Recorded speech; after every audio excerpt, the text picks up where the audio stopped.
السلام علیکم ورحمۃ اللہ وبرکاتہ۔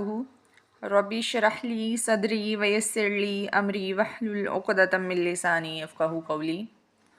پچھلے لیسن میں ہم نے پڑھا تھا کہ موسیٰ علیہ السلام کی قوم نے موسیٰ علیہ السلام کی غیر موجودگی میں بچھڑے کو اپنا معبود بنا لیا تھا، تو اللہ تعالیٰ نے ان کے اس جرم کو معاف کر دیا۔ آگے ہے وَإِذْ آتَيْنَا، اور جب دی ہم نے موسیٰ الکتابہ موسیٰ علیہ السلام کو کتاب، کون سی کتاب؟ تورات۔ تورات کیا تھی؟ یہ شریعت تھی، قانون تھا جس کو فالو کرتے ہوئے بنی اسرائیلیوں نے اپنی زندگی گزارنی تھی۔ والفرقانہ، اور قانون فیصل۔ پیچھے آپ نے لفظ پڑھا تھا وَإِذْ فَرَقْنَا، اس کا روٹ ورڈ تھا فَارَقَف، فرق کرنے والا، دو حصوں میں الگ الگ تقسیم کر دینے والا، حد فاصل قائم کر دینے والا۔ فرقان کا روٹ ورڈ بھی وہی ہے، فَارَقَف، فرق کرنے والی چیز، یعنی اللہ تعالیٰ نے ان کو کتاب دی جو قانون تھی اور اس کے ساتھ فرقان عطا کیے۔ فرقان یعنی حق و باطل کو الگ کر دینے والی چیز، جو صحیح اور غلط کو بالکل الگ الگ کر کے بیان کر دے، اسے فرقان کہتے ہیں۔ قانون اور فرقان میں ڈفرینس سمجھ لیجئے۔ قانون جیسے ہمارے قوانین ہیں، کسی نے چوری کر لی تو اس پر کیا دفعہ لگے گی، اسے کیا سزا ملے گی، یا کسی نے شراب پی ہے تو اسے کیا سزا ملے گی، کسی نے زنا کیا ہے تو اس کے لیے کیا سزا ہوگی، تو یہ قانون ہے۔ اور فرقان یہ ہے کہ حق کیا ہے، باطل کیا ہے، حلال کیا ہے، حرام کیا ہے، صحیح کیا ہے، غلط کیا ہے۔ مثال کے طور پر آپ کون سی چیز کھا سکتے ہیں اور کون سی نہیں کھا سکتے، تو ان دونوں کے درمیان اللہ تعالیٰ نے ایک حد فاصل قائم کر دی ہے کہ یہ چیز حلال ہے اور یہ چیز حرام ہے۔ تو یہ دونوں چیزیں قانون اور فرقان ان کو عطا کیے گئے۔ اور عطا کیوں کیے گئے؟ لعلکم، تاکہ تم تہتدون، ہدایت طلب کرو۔ اہتداء کا ایک معنی ہوتا ہے ہدایت طلب کرنا، ہدایت لینے کے لیے کوشش کرنا، اور ایک اور مطلب اس کا یہ ہوتا ہے ہدایت پر قائم رہنا۔ تو اللہ تعالیٰ نے ان کو کتاب اور فرقان اس لیے عطا کیے تاکہ وہ ایک تو یہ کہ ہدایت کو لینے کی کوشش کریں، اس کو طلب کریں، اور دوسری وجہ یہ تھی کہ وہ ہدایت پر قائم رہیں۔ وَإِذْ قَالَ، اور جب کہا موسیٰ علیہ السلام نے لِقَوْمِهِ، اپنی قوم کے لیے، یا قومی، اے میری قوم، اِنَّکُم، بے شک تم، ظلم کیا تم نے، یعنی بے شک تم وہی لوگ ہو جنہوں نے ظلم کیا، انفسکم، اپنے آپ پر، اپنے نفسوں پر، باتخاذکم العجل، باسبب پکڑنا تمہارا بچھڑے کو، یعنی وہ جو تم نے بچھڑے کو اپنا معبود بنایا ہے، اس سبب سے، اس وجہ سے تم نے اپنے نفسوں پر ظلم کیا۔ فتوبو، بس توبہ کرو، یعنی لوٹ آؤ، پلٹ آؤ، الی بارئکم، اپنے رب کی طرف۔ باری اللہ تعالیٰ کا نام ہے اور اس کا معنی ہوتا ہے پیدا کرنے والا۔ تو اللہ تعالیٰ نے کہا کہ توبہ کرو اپنے پیدا کرنے والے کی طرف، یعنی پیدا تمہیں اللہ نے کیا ہے، اور اس کی عبادت کرنے کی بجائے ایک چیز تم نے خود اپنے ہاتھوں سے بنا کے، اپنے ہاتھوں سے پیدا کر کے اس کی عبادت شروع کر دی ہے۔ فقتلو، پس قتل کرو، انفسکم، اپنے آپ کو۔ کیا معنی ہوا اپنے آپ کو قتل کرنا؟ اس کے بارے میں بھی دو قول ہیں۔ میں نے آپ کو پچھلے لیسن میں بھی بتایا تھا کہ ہارون علیہ السلام کے علاوہ باقی سارے لوگ جو ہیں وہ اس چیز کا شکار ہو گئے تھے۔ ان میں سے کچھ لوگوں نے تو بچھڑے کی عبادت شروع کر دی تھی اور باقی لوگوں نے خاموشی اختیار کی تھی۔ یہاں بھی کچھ مفسرین کے خیال سے بنی اسرائیل کے 3 گروہ بنے تھے۔ ایک وہ جنہوں نے بچھڑے کی عبادت کی، دوسرے وہ جنہوں نے خاموشی اختیار کی، غیر جانبدار رہے، اور تیسرا گروہ وہ جنہوں نے ان کو منع کیا۔ یہ تیسرا گروہ تھا یا صرف ہارون علیہ السلام تھے؟ تو بہرحال جنہوں نے منع کیا ان کے لیے تو معافی کی کوئی بات ہی نہیں ہے، جب گناہ نہیں کیا تو معافی کس بات کی۔ اب یہ جو 2 گروہ تھے، ایک پرستش کرنے والے اور دوسرے خاموش رہنے والے یا غیر جانبدار، تو ایک قول تو یہ ہے کہ آیت کے الفاظ دیکھیں، فَقْتُلُوا أَنفُسَكُمْ، بس قتل کرو اپنے آپ کو۔ اپنے آپ کو قتل کرنے سے مراد خودکشی کرنا نہیں تھا، بلکہ ایک دوسرے کو قتل کرو، یعنی اپنے ہی فیملی ممبرز کو قتل کرو، بیٹا باپ کو قتل کرے، بھائی بھائی کو قتل کرے، اور اس طرح سے۔ اور جب ان لوگوں نے آپس میں ایک دوسرے کو قتل کرنا شروع کر دیا تو موسیٰ علیہ السلام نے دیکھا اور پریشان ہو گئے اور اللہ تعالیٰ سے دعا کی کہ اللہ میری قوم تو اس طرح ختم ہو جائے گی ایک دوسرے کو مار مار کے. تو پھر اللہ تعالیٰ نے اس حکم کو ساکت کر دیا، یعنی ان کو اس بات سے منع کر دیا مزید ایک دوسرے کو قتل کرنے سے. اور یہ حکم صرف ان لوگوں کے لیے تھا جنہوں نے پرستش کی. لیکن دوسرا قول یہ ہے کہ جو لوگ غیر جانبدار رہے تھے ان کو اللہ تعالیٰ نے یہ حکم دیا تھا کہ پرستش کرنے والوں کو قتل کریں. یعنی بنی اسرائیل کے 12 قبیلوں میں سے جن جن لوگوں نے بچڑے کی عبادت کی، تو جو لوگ انہی کے قبیلے کے خاموش رہے انہیں یہ حکم دیا گیا کہ پرستش کرنے والوں کو، عبادت کرنے والوں کو قتل کریں. اس کا مطلب یہ ہے کہ جو شرک کرتا ہے وہ اسلام سے خارج ہو جاتا ہے، اور اسلام سے خارج ہو جانے والے شخص کو کہتے ہیں مرتد. یہ بنی اسرائیل بھی اس وقت کی امت مسلمہ تھی نا، اسلام تھا نا اس وقت کا یہ دین.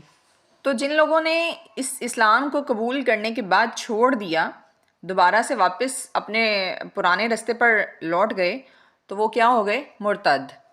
اور مرتد کی یہ سزا ہمارے دین میں بھی یہی ہے، یعنی قتل کرنا، اور تورات میں بھی یہی تھی، یعنی یہودیوں کے دین میں بھی یہی سزا ہے. اب یہاں آٹومیٹکلی ذہن میں ایک سوال اٹھتا ہے کہ پچھلی آیت میں تو ہم نے پڑھا تھا ثم عفونا عنکم، ہم نے ان کو معاف کر دیا، اور یہاں پر اللہ تعالیٰ ان کو ایک دوسرے کو قتل کرنے کا حکم دے رہے ہیں.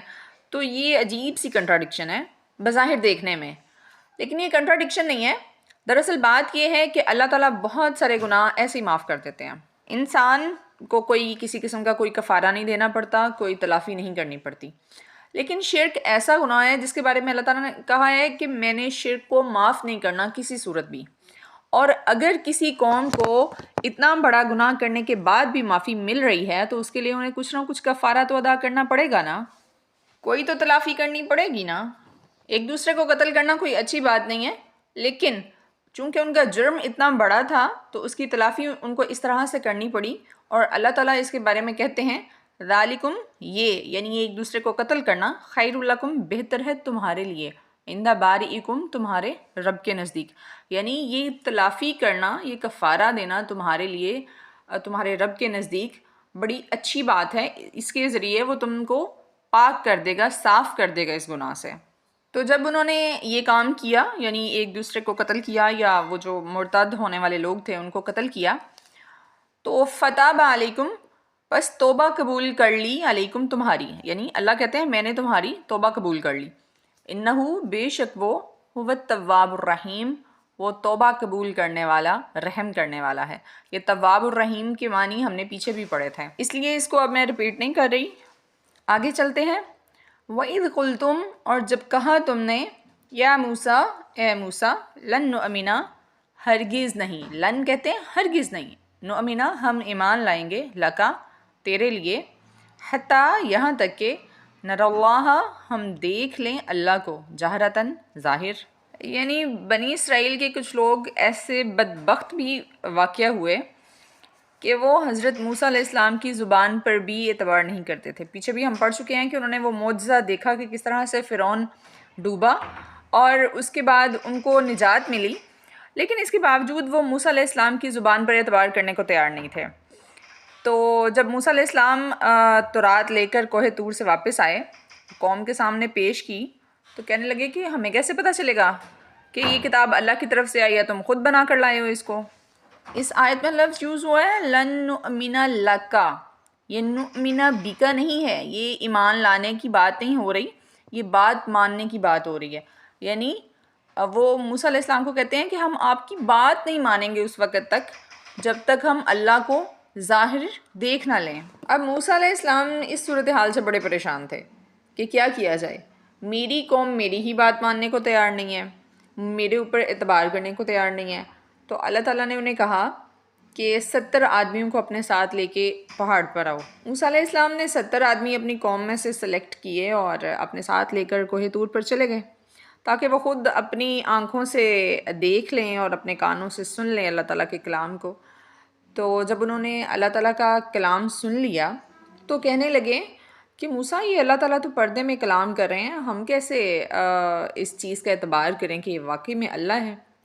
تو جب تک ہم اللہ کو صاف اپنی آنکھوں سے نہ دیکھ لیں ہم تو تمہاری بات پر اعتبار کرنے والے نہیں ہیں. اس کے حوالے سے ایک اور رائے یہ ہے کہ جو انہوں نے جرم کیا تھا اسی کی معذرت پیش کرنے کے لیے اللہ تعالیٰ نے ان لوگوں کو کوہ طور پر بلایا تھا. یعنی یہ قوم کے نمائندہ لوگ تھے جنہوں نے جا کے اللہ تعالیٰ کی بارگاہ میں اپنا عذر پیش کرنا تھا، اپنی جو ہے معذرت پیش کرنی تھی کہ ہم سے غلطی ہو گئی ہے اور ہمیں اور ہماری قوم کو معاف کر دیجیے. لیکن کوہ طور پر جا کر ان لوگوں نے پھر یہ اللہ کو دیکھنے والا مطالبہ پیش کر دیا. ایک تیسری رائے یہ ہے کہ جب موسیٰ علیہ السلام نے ان لوگوں کو بتایا کہ وہ اللہ سے ہم کلام ہوئے ہیں تو انہوں نے کہا کہ موسیٰ ہم کیسے مانیں کہ آپ اللہ سے ہم کلام ہوئے ہیں. تو اور چونکہ ہم یہ بات نہیں مانتے تو ہم یہ بھی نہیں مانیں گے کہ آپ اللہ کے نبی ہیں. یعنی انہوں نے نبوت کا بھی انکار کیا اور موسیٰ علیہ السلام کے اس معجزے کا بھی انکار کیا. تو موسیٰ علیہ السلام 70 آدمیوں کو اپنے ساتھ لے کر جب کوہ طور پر گئے، ان کو پہاڑی کے دامن میں ٹھہرایا اور خود آگے بڑھ کر اللہ تعالیٰ سے بات چیت کی، کلام کیا. تو وہ جو لوگ وہاں پر موجود تھے 70 آدمی، انہوں نے بھی اس کلام کو سنا، اللہ تعالیٰ کے ساتھ جو بات چیت ہوئی اس کو سنا. لیکن اس کے باوجود انہوں نے انکار کر کے کہا کہ ہمیں کیا پتہ کہ یہ آپ سچ کہہ رہے ہیں یا پھر یہ بس ایسے ہی ہے. تو جب تک ہم اللہ کو نہ دیکھ لیں تب تک ہم آپ کی بات کا یقین نہیں کریں گے. اب پس منظر میں جو بھی وجہ تھی، یہ جو میں نے 3 بیان کی ہیں یہ تھی یا اس کے علاوہ کوئی اور وجہ تھی، اس میں اہم بات یہ ہے کہ انہوں نے نبی پر یقین کرنے سے انکار کیا. یعنی یہ ان کا ایک اور جرم بتایا جا رہا ہے کہ تم لوگوں نے میرے نبی کا یقین کرنے سے انکار کیا. تو پھر اللہ تعالیٰ نے اس پر بھی عذاب نازل کیا، اور وہ عذاب کیا تھا؟ فَأَخَذَتْكُمُ الصَّاعِقَةُ، پس پکڑا تم کو بجلی نے یا چیخ نے. صاعقہ کا مطلب بجلی بھی ہوتا ہے، کڑک چیخ، یعنی ایسی بلند آواز کہ جس کی دہشت سے وہ لوگ ہلاک ہو گئے. تو وَأَنْتُمْ تَنْظُرُونَ، اور تم دیکھ رہے تھے، بالکل اپنے سامنے تم نے ہر چیز کو دیکھا کہ کس طرح سے وہ بجلی تھی یا کڑک تھی، آواز تھی. اس کے خوف سے تم لوگ ہلاک ہو گئے. اللہ تعالیٰ کو دیکھنے کے حوالے سے تو موسیٰ علیہ السلام نے خود بھی اپنے شوق کا اظہار کیا تھا، لیکن وہ موسیٰ علیہ السلام کا شوق تھا. اور اللہ تعالیٰ نے جب اپنے نور کی تجلی پہاڑ پر کی تھی تو موسیٰ علیہ السلام اس کی تاب نہیں لا سکے تھے، بے ہوش ہو گئے تھے اور پہاڑ بھی ریزہ ریزہ ہو گیا تھا. تو یہ لوگ جو کہ دل میں یقین بھی لے کر نہیں آئے اور یہ موسیٰ علیہ السلام کو چیلنج کر رہے ہیں کہ اگر تم سچے ہو تو تم اللہ کو ہمارے سامنے لا کر دکھاؤ، تو پھر یہ تو سراسر ان کی جہالت تھی. موسیٰ علیہ السلام کا معجزہ تو یہ پہلے بھی دیکھ ہی چکے تھے. تو اب یہ خام خواہ کی ایک ضد تھی. تو اللہ تعالیٰ نے ان کی اس مطالبے پر ان کے اوپر ایک بجلی گری اور وہ اس بجلی سے ہلاک ہو گئے. اور ان کی اس ہلاکت پر موسیٰ علیہ السلام پریشان ہو گئے کہ 70 آدمی میں چن کر لایا تھا، اب میں اکیلے واپس جاؤں گا تو میری قوم کیا کہے گی. تو پھر انہوں نے اللہ تعالیٰ سے دعا کی، اللہ اگر یہ تیری مشیت تھی، تیری رضا یہ تھی تو آج سے پہلے انہیں بھی ہلاک کر سکتا تھا، مجھے بھی کر سکتا تھا. تو کیا تو آج ان نادان لوگوں کی وجہ سے، ان بیوقوف لوگوں کی باتوں پر ہمیں ہلاک کرے گا؟ تو اللہ تعالیٰ نے ان کی یہ دعا قبول کی اور انہیں پھر سے زندہ کر دیا.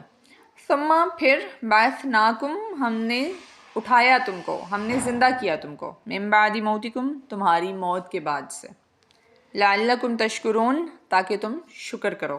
یہ اللہ بنی اسرائیلیوں کو بار بار شکر کرنے کی بات کیوں کرتے ہیں؟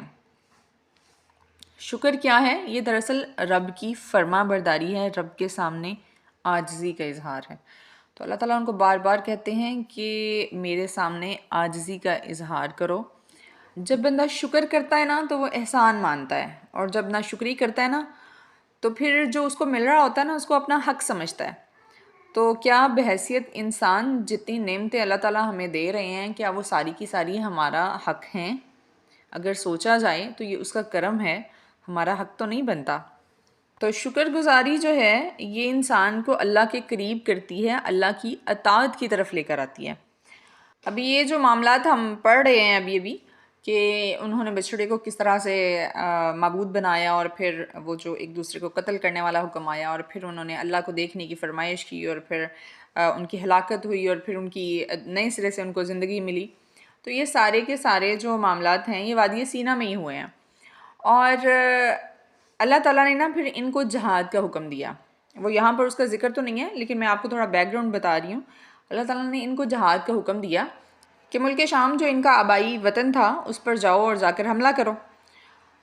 تو یہ لوگ کہنے لگے کہ موسیٰ ہم تو نہیں جائیں گے، وہاں پر تو بڑے جابر اور بڑے ظالم قسم کے لوگ ہیں، بڑے جنگجو قسم کے لوگ ہیں، اور ہمارے اندر تو مقابلے کی ہمت ہی نہیں ہے۔ اس کی وجہ یہ تھی کہ یہ لوگ بزدل ہو چکے تھے، برسوں سے، مدتوں سے یہ فرعون کی غلامی میں رہ رہے تھے۔ تو انہوں نے بغیر کسی قسم کا لحاظ کیے موسیٰ علیہ السلام کو جواب دیا کہ موسیٰ آپ جائیں، آپ کا رب جائے، ہم نہیں جا سکتے، ہم یہاں پر بیٹھے ہیں، ہم جنگ نہیں کر سکتے۔ تو اللہ تعالیٰ نے ان کو پھر اس بات پر ایک سزا دی، اور وہ یہ کہ وہ جو ملک شام ان کو اس وقت ملنا تھا اس کی فتح 40 سال کے لیے اللہ تعالیٰ نے مؤخر کر دی، لیٹ کر دی۔ تو اب اس 40 سال میں کیا ہوا کہ یہ جو بزدل نسل تھی، جو فرعون کی غلامی میں پلی بڑی تھی، جن کو جہاد اور مشکلات کا پتہ ہی نہیں تھا، یہ لوگ مر کھپ گئے، اور اس کے بعد جو اگلی نسل پیدا ہوئی جو صحرا میں پلی بڑھی اور جن کو زندگی کی مشکلات کا اندازہ ہوا، پریکٹیکل ایکسپیرینس ہوا، تو ان کے اندر نہ ہمت اور جرت کافی تھی، اور وہ لوگ جہاد کے قابل بھی تھے۔ تو پھر وہ لوگ گئے اور پھر انہوں نے ملک شام جو ہے اس کو فتح کیا۔ تو یہ جو 40 سال ہیں انہوں نے وادی سینا میں گزارے۔ تو وہ کس طرح سے گزارے، یہ اس حوالے سے یہ آیت ہے، وَظَلَّلْنَا، اور سایہ کیا ہم نے، عَلَيْكُمُ الْغَمَامَ، تم پر بادلوں کا، یعنی لاکھوں کی تعداد میں لوگ، جن میں مرد بھی ہیں، عورتیں بھی ہیں، بوڑھے بھی ہیں، بچے بھی ہیں، جوان بھی ہیں، سارے ہیں، اور کوئی گھر نہیں ہے، کوئی رہنے کے لیے ٹھکانہ نہیں ہے، بس آزاد فضا ہے، صحرا ہے، وادی ہے، اس میں یہ لوگ رہ رہے ہیں، اور بہت زیادہ ہیٹ ہے۔ تو اس ہیٹ کا اللہ تعالیٰ نے اس طرح سے بندوبست کیا کہ 40 سال تک آسمان جو ہے وہ ابر آلود رہا، یعنی بادل جو ہیں وہ چھائے رہے، سائبان کی طرح نا۔ تو یہ بھی اللہ تعالیٰ ان کو اپنی ایک نعمت یاد کروا رہے ہیں۔ اگر وہاں پر صرف دھوپ ہوتی تو دھوپ کی شدت سے یہ لوگ تو 40 سال تو کیا، یہ 40 دنوں میں اللہ کو پیارے ہو جاتے۔ تو وَأَنزَلْنَا، اور نازل کیا ہم نے، عَلَيْكُمُ الْمَنَّ، تم پر من، وَالسَّلْوَىٰ، اور سلویٰ۔ اب کھانے کو بھی تو کچھ نہیں تھا نا، تو اللہ تعالیٰ نے کیا کیا کہ آسمان سے 2 چیزیں نازل کیں، ایک من اور دوسری سلویٰ۔ من کے بارے میں مفسرین کہتے ہیں کہ یہ کوئی میٹھی چیز تھی، شاید دھنیے کے بیج کے جیسی، اور یہ رات کو نازل ہوتی تھی اوس کی شکل میں۔ اور جو سلویٰ ہے یہ کوئی پرندے تھے جن کو یہ بھون کر کھا لیا کرتے تھے۔ تو یہ دونوں وہ چیزیں تھیں جو ان کی باڈی کی نیڈز کو پوری کرنے کے لیے کافی تھیں، یعنی یہ جو میٹھی چیز تھی یہ کچھ کاربوہائیڈریٹ ٹائپ چیز تھی، مطلب ایسی چیز تھی جس میں کاربوہائیڈریٹس ہوتے ہیں، اور یہ جو سلویٰ تھا اس میں کوئی پروٹین وغیرہ تھی، پرندے تھے نا، گوشت تھا۔ تو اللہ تعالیٰ نے بہرحال ان کو یہ جو غذا تھی یہ بالکل بغیر کسی مشقت کے اللہ تعالیٰ نے ان کو ایک لمبے عرصے تک عطا کی۔ کلو کھاؤ من طیباتی، پاکیزہ چیزوں سے، ما رزقناکم، جو رزق دیا ہم نے تم کو، یعنی اللہ نے کہا یہ جو میں تمہیں دے رہا ہوں اور یہ پاک چیزیں ان کو کھاؤ پیو۔ اور ایسی ہی ایک بات اللہ تعالیٰ نے آدم علیہ السلام کے قصے میں بھی کہی تھی آدم علیہ السلام کو، اگر آپ کو یاد ہو تو، وما ظلمونا، اور نہیں ظلم کیا انہوں نے ہم پر، ولیکن، اور لیکن، کانو، وہ تھے، انفسہم، اپنے آپ پر، یظلمون، ظلم کرتے۔ اب یہاں ان لوگوں نے جہاد سے انکار کیا تھا، یہاں بھی اللہ تعالیٰ چاہتے تو ان کو ہلاک کر سکتے تھے، لیکن بہرحال اللہ تعالیٰ نے صرف ان کی جو فتح تھی اس کو پوسٹ پون کیا۔ اللہ تعالیٰ چاہتے تو بغیر وہاں پر حملہ کرنے کے وہ ملک بھی ان کو عطا کیا جا سکتا تھا، لیکن جو چیز مفت میں ہاتھ آتی ہے اس کی قدر نہیں ہوتی، تو اس وجہ سے ان لوگوں کی ٹریننگ بھی بڑی ضروری تھی۔ تو اللہ تعالیٰ کہتے ہیں کہ انہوں نے جو کچھ بھی کیا، جو بھی ان کے یہ جرائم ہیں، انہوں نے ہمارے اوپر تو کوئی ظلم نہیں کیا، یعنی اللہ تعالیٰ کہتے ہیں میری ذات پر کوئی ظلم نہیں ہے۔ یہ اللہ کی نافرمانیاں کرنے کے جتنے نقصانات ہیں وہ ان کی اپنی ذات پر واقع ہوئے ہیں، اس کے اثرات، اس کے آفٹر ایفیکٹس۔ ترجمہ ایک دفعہ دوبارہ دیکھ لیں۔ اعوذ باللہ من الشیطان الرجیم۔ وَإِذْ آتَيْنَا، اور جب دیا ہم نے، موسیٰ الکتابہ، موسیٰ علیہ السلام کو کتاب، والفرقان، اور قانون فیصل، لعلکم، تاکہ تم، تہتدون، ہدایت طلب کرو۔ وَإِذْ قَالَ، اور جب کہا، موسیٰ علیہ السلام نے، لقومہ، اپنی قوم کے لیے، یا قومی، اے میری قوم، انکم، ظلمتم، بے شک تم نے ظلم کیا، انفسکم، اپنے نفسوں پر، اپنے آپ پر، باتخاذکم العجلہ، با سبب پکڑنا تمہارا بچھڑے کو، فتوبو، پس توبہ کرو، الی بارئکم، اپنے رب کی طرف، فقتلو، پس قتل کرو، انفسکم، اپنے نفسوں کو، ذالکم، یہ خیر لکم بہتر ہے تمہارے لیے، عند بارئکم تمہارے رب کے نزدیک، فتاب علیکم پس توبہ قبول کی تمہاری، انہو بے شک وہ، هو التواب الرحیم وہ توبہ قبول کرنے والا رحم کرنے والا ہے۔ وَإِذْ قُلْتُمْ اور جب کہا تم نے، یا موسیٰ اے موسیٰ، لن نؤمنا ہرگز نہیں ہم ایمان لائیں گے، لکا آپ کے لیے، حتیٰ یہاں تک کہ نر اللہ ہم دیکھ لیں اللہ کو، جہرتاً ظاہر، فَأَخَذَتْكُمُ الصَّاعِقَةُ بس پکڑا تم کو چیخ نے، وَأَنْتُمْ اور تھے تم، تنظرون دیکھتے۔ صاعقہ کا مطلب چیخ بھی اور بجلی بھی۔ ثم پھر بعثناکم اٹھایا ہم نے تم کو، من بعد موتکم تمہاری موت کے بعد سے، لعلکم تاکہ تم تشکرون شکر کرو، وظللنا اور سایہ کیا ہم نے، علیکم الغمام تم پر بادلوں کا، وانزلنا اور نازل کیا ہم نے، علیکم المنہ تمہارے اوپر من، والسلویٰ اور سلویٰ، کلو کھاؤ، من طیباتی پاکیزہ چیزوں سے، ما رزقناکم جو رزق دیا ہم نے تم کو، وما ظلمونا اور نہیں ظلم کیا انہوں نے ہم پر، ولیکن اور لیکن، کانو وہ تھے، انفسہم اپنے آپ پر، یظلمون ظلم کرتے۔